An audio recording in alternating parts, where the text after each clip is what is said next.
under control. But one time we were in San Jose, California, and they had a match. We had a match. I was in it. I say they because what I watched Haiti and Pat and Ray do blew my mind. I'd never seen moves like that. I mean, they were just off the planet, and the people were just completely exhausted when the match was over. And yet, when we came to the dressing room, Roy Shires cussed us out for 30 minutes about we were killing the business, and he used as a comparison that he'd had Pepper Gomez out there, who was a great star, and had Pepper in Pepper's match. The finish was built a certain way, but we were out there doing the same things that he'd been carried out of the ring on. We were doing them as high spots. I mean, the thing, Ray Stevens could do bumps that he was ahead of his time. And so you see, Roy was right. And if you didn't hold the line and make things have meaning and have reason, which is just what you were talking about today, earlier today, is when you can power bomb a 120-pound girl on a table, right, and she gets up and walks off. There's nothing that has any rhyme or reason or meaning. Mm. So that's how you learn. See, in the old days, you learned the business going up and down the road and working with so many different people. Because if we drove to Fresno for television, I'm telling you, all the way down and all the way back, Jim Haiti was telling me what I was doing right or wrong, and most of the time there's more wrong than right, and that's how they taught you, and it was a great place to learn an awful lot of things. So Ray Stevens was great.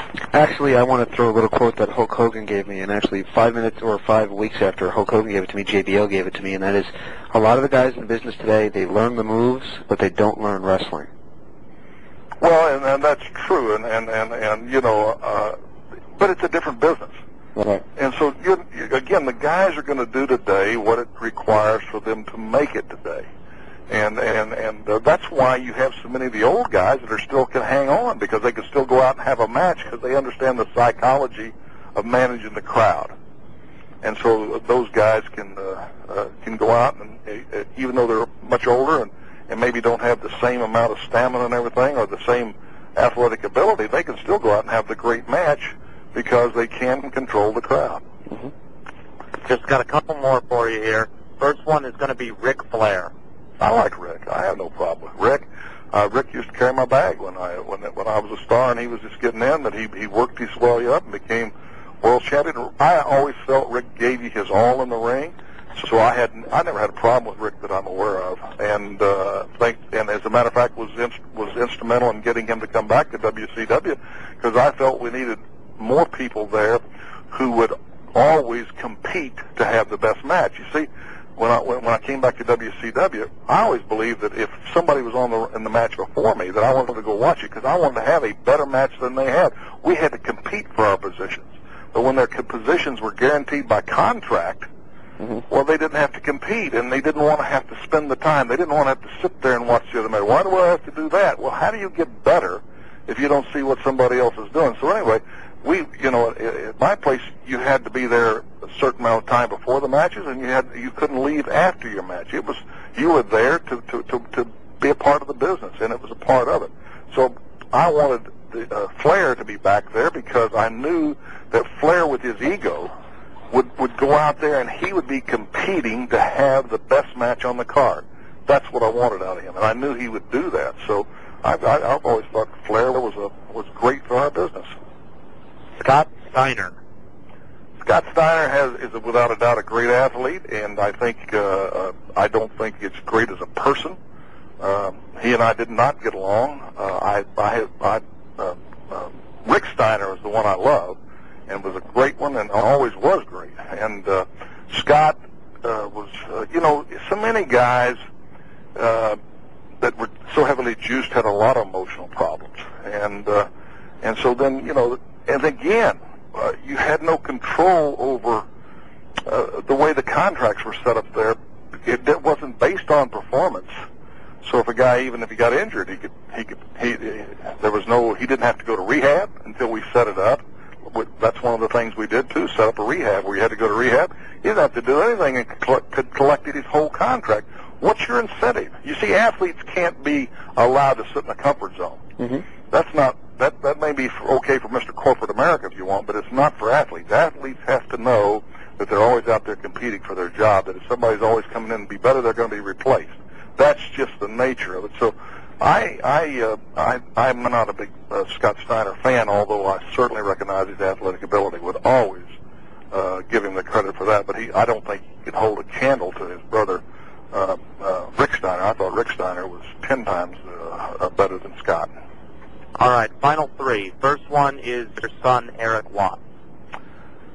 My son Eric is a neat kid, and he got a lot of bad rap because of the politics. It's kind of like today with Exxon getting all the rap on the oil deal, and that has nothing to do with it. Isn't it amazing how gullible people are, and that nobody's paying attention? If you really want to save money on gasoline, let's let the government reduce the taxes. I mean, right, exactly. I mean, the Exxon's making, less than 10% per gallon, and there's 20% just in government and federal tax, not including the state tax. So, I mean, I have a statistic for you on that. Yeah, 66% of what you're paying for gas is taxes. Yeah, so the bottom line, but everybody wants to blame Exxon, and Exxon's not the culprit. But anyway, bottom line, my son Eric, a good athlete. He was Stellenberger's quarterback. He wanted to be a part of this. I think that guys that have grown up in the wrestling business generally speaking, make very good wrestlers for our business. So if I had it to do all over, I'd done the same thing. He wasn't put over a bunch of people. If you go back and look at the record, we didn't put him over any stars. And Rick Rude didn't want to do the program the way we wanted it, and never did understand it. And here's Rick Rude, who was without steroids, in my opinion, would have weighed he would have been a whopping 180-pounder.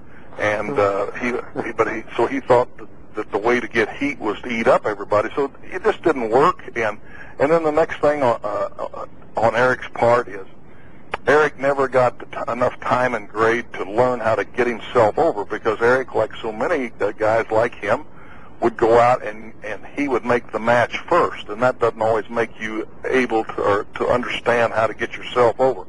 For instance, Ted DiBiase. Ted DiBiase is the kind of guy you always want in the card, because Ted DiBiase is going to get the match over first. He's going to make sure the match gets over, and everybody's not like that. And so my son Eric, I think, got a certain bad rap, and that's too bad, but that's life. I don't think he deserved the bad rap, personally. Okay. Verne Gagne. Verne Gagne was a neat guy. Verne Gagne was he was an All-American wrestler from Minnesota. He's also All-American in football, and he also was on the Olympic team, on the United States Olympic team. So when you're talking about credentials as an athlete, he had them.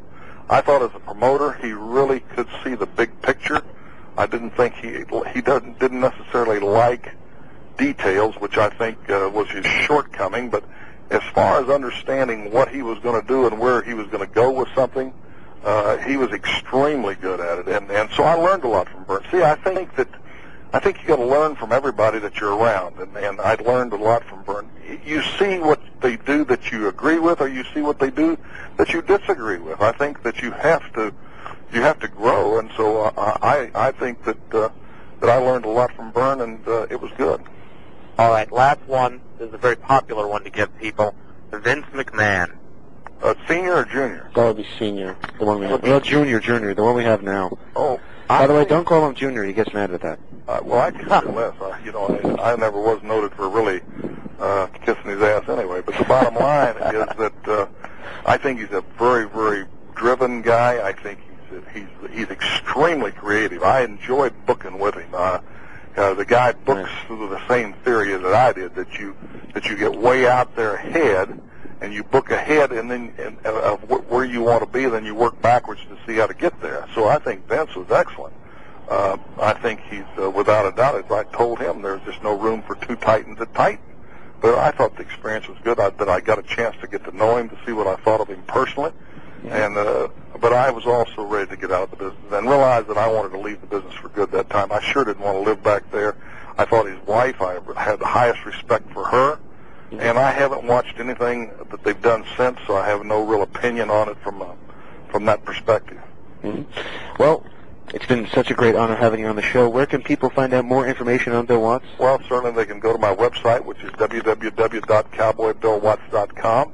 And that'd be, I think, the best thing for them to find out or more about my book or something they may want to. Can they buy the book through that website? They can no, I don't have any way of taking a credit card, but if somebody wants it from me where I inscribe it, I have instructions where they can buy it from me by sending me a money order or a bank money order, a cashier's check for $25 for each book, and then I will inscribe it and send it priority mail to whatever address they want, and a lot of people are doing that. That's excellent. Well, we can't thank you enough, and we wish you the best of luck, and thank you for sitting with us. We apologize if we turned you off a little bit at the beginning, but I think it turned out to be good, and we really do appreciate your time. I'm fine with it. Again, I'm the kind of guy that, I just didn't want what you see is what you get, so, and as we get going there in that tone, and then I'm not going to answer to all these guys that don't have their own answers. Right. That's their problem, not mine. Thank you so much. Thank we wish you you the best. Bye. Take care of yourself.